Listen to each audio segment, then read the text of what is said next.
नमस्कार। News gate में दिन भर की सबसे बड़ी खबरों के साथ साथ आज हम शुरुआत कर रहे हैं व्यापक तौर पे जो मॉनसून ने तबाही मचा रखी है, ख़ास तौर से हिमाचल प्रदेश और उत्तराखंड में।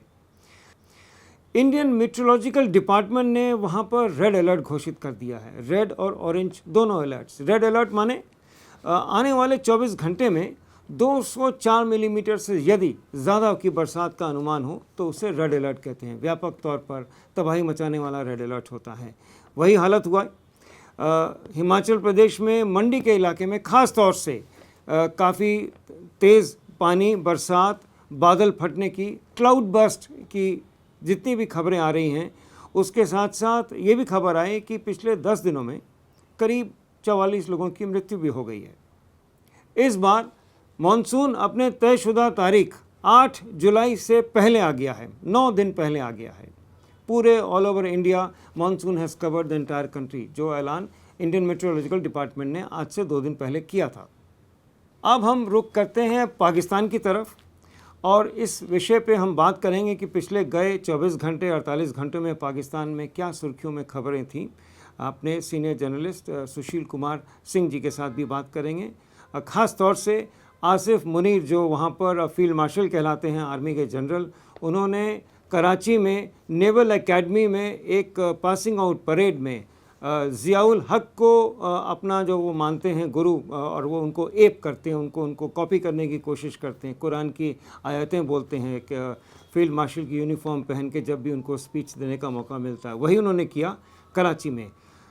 सुशील जी, स्वागत है आपका न्यूज़ गेट में।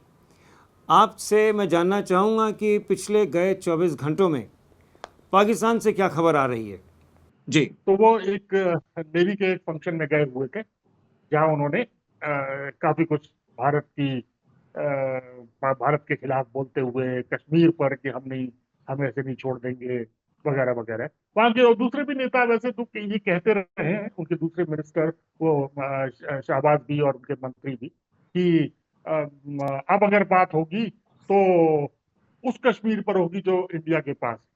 जैसे कि हम कहते हैं, इंडियन लीडर सारे कहते हैं कि अगर बात होगी तो उस कश्मीर पर होगी जो पीओके है, जो उनके कब्जे में है ना। हम उसकी बात करते हैं, वो बदले में ये कह रहे हैं, तो खैर वो अलग बात है। उनका राग यानी भारत के खिलाफ बोलना, और उनका जो जियाउल हक के जो शिष्य कहलाते हैं, वो उसी के अनुरूप कहना चाहिए कि उन्होंने कुरान की आयतें भी पढ़कर सुनाई, उनके मतलब बताए।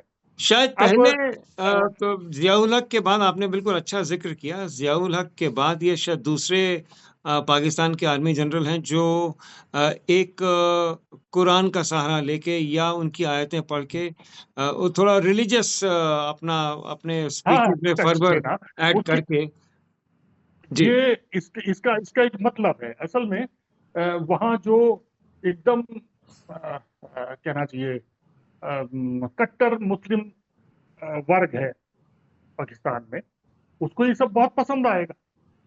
सामान्य लोगों को भी आ सकता है, लेकिन जो एकदम ही कट्टर हैं, जो कि कहना चाहिए कि जो चाहते हैं कि नहीं साहब ये सब बंद हो जाए और सब सिर्फ इस्लाम और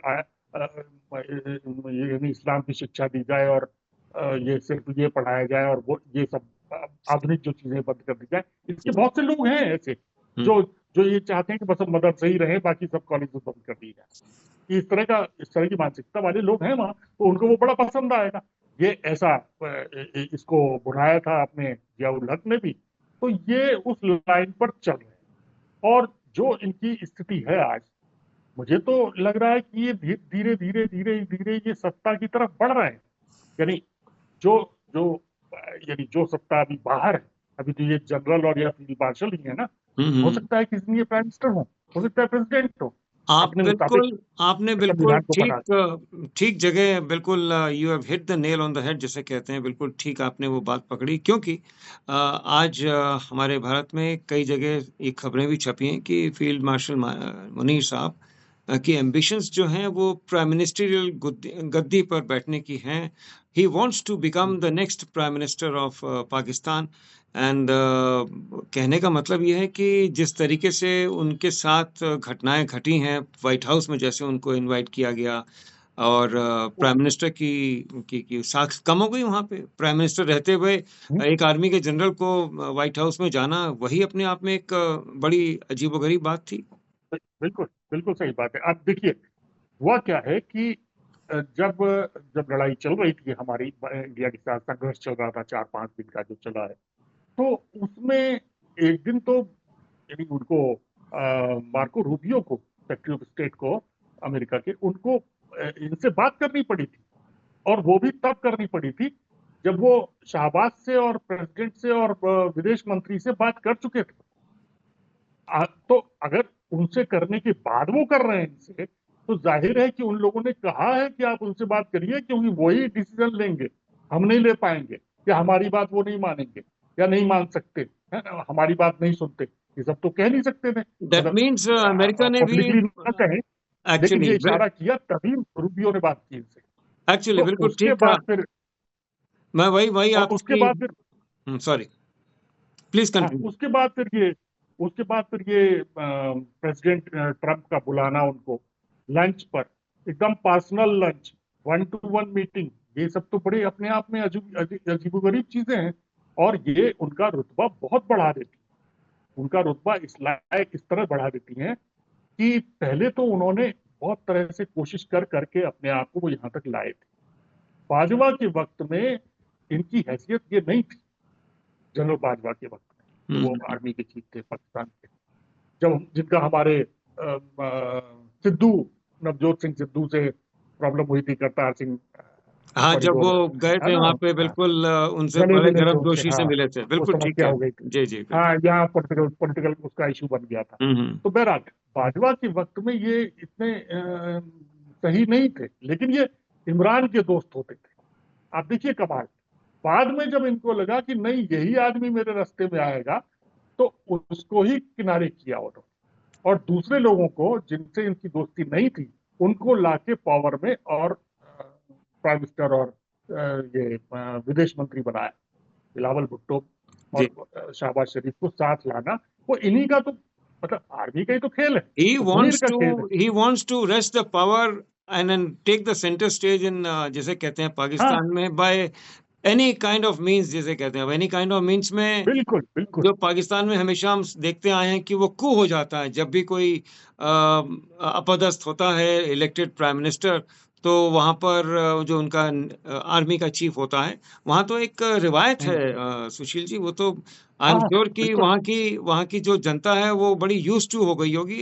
एंड जिस तरीके से हालात चल रहे हैं पाकिस्तान में, थोड़े दिन में क्या पता जो फील्ड मार्शल मुनीर साहब हैं वो सत्ता हथिया लें। प्रेसिडेंट मुनीर हो एनीथिंग जाए, can happen, anything can happen. जी, बिल्कुल। बिल्कुल बिल्कुल। और हम देख चुके हैं, कितनी बार देख चुके हैं।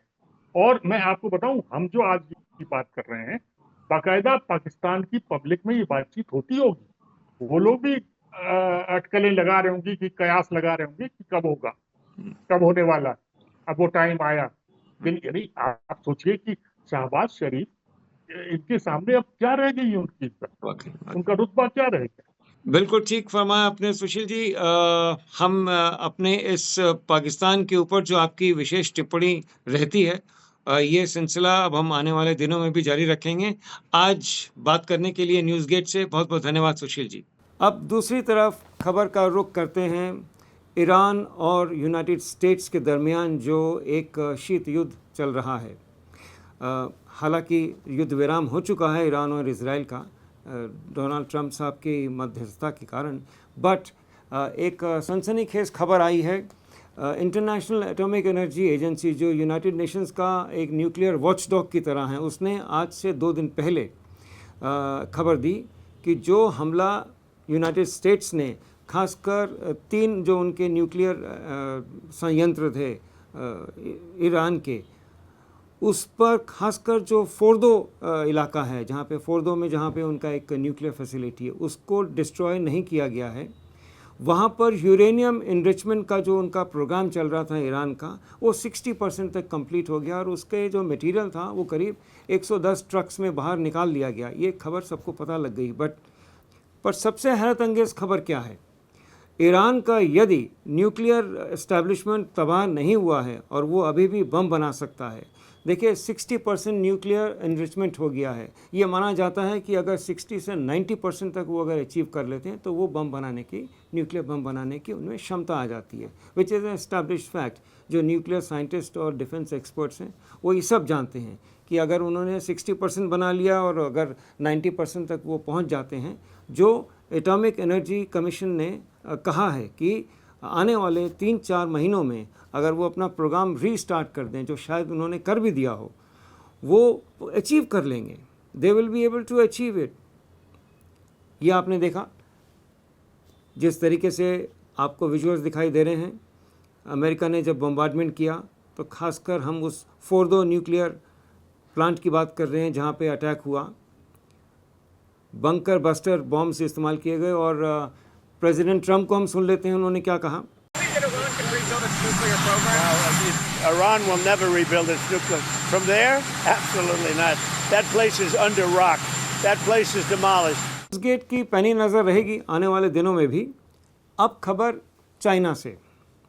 चाइना के जो 2 एयरक्राफ्ट कैरियर्स हैं, लियाओनिंग और शैंगडॉन, दोनों के दोनों एक साथ, दोनों हवाई जहाज़ एयरक्राफ्ट कैरियर्स ने एक साथ सेल किया है ताइवान के निकट वेस्टर्न पैसिफिक इलाके में, और वहाँ पर खलबली मच गई है। दोनों एयरक्राफ्ट कैरियर, चाइना के पास 2 ही एयरक्राफ्ट कैरियर्स हैं, दोनों एयरक्राफ्ट कैरियर्स ने एक मेजर नेवल एक्सरसाइज करी है। उससे पूरे इलाके में एक डिस्टेबिलिटी आ गई है, खासकर ताइवान के ऊपर।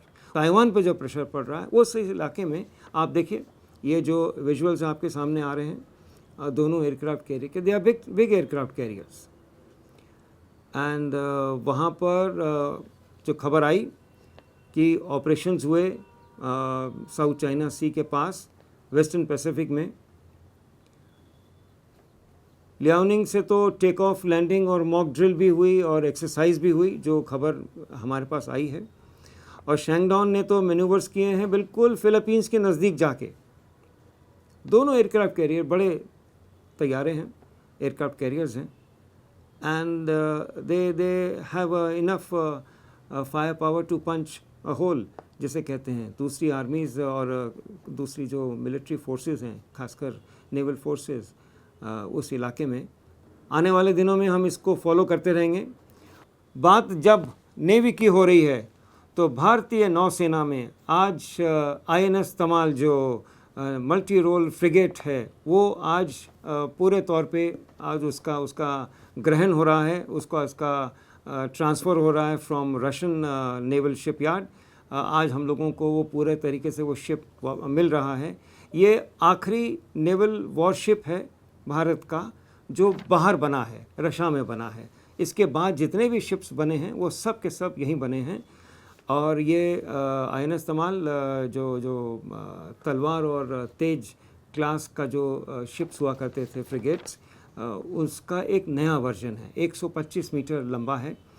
कहने का मतलब ये है कि ये फ्रिगेट्स जो होते हैं वो छोटे होते हैं, डिस्ट्रॉयर थोड़ा बड़ा जहाज़ होता है। फ्रिगेट्स जो एक एंटी सबमरीन और फास्ट मूविंग वॉरशिप्स होते हैं, कमाल के शिप्स होते हैं। इस तरीके का शिप आखिरी, जैसा मैंने कहा, आज रशिया से बन के हमारी नेवी को पूरा सुपुर्द हो रहा है। उसकी एक बहुत बड़ी टीम गई हुई है रशिया में, and today is a very important day. ये विजुअल्स हैं उसके, नेवी की तरफ से जारी एक पूरा वीडियो है इसके ऊपर। इसका आप लुत्फ़ उठाइए। INS तमल का मल्टी रोल हमारा जो फ्रिगेट है नया।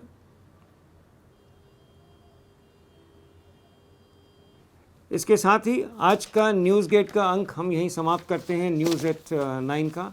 कल आपसे फिर मुलाकात होगी। नमस्कार।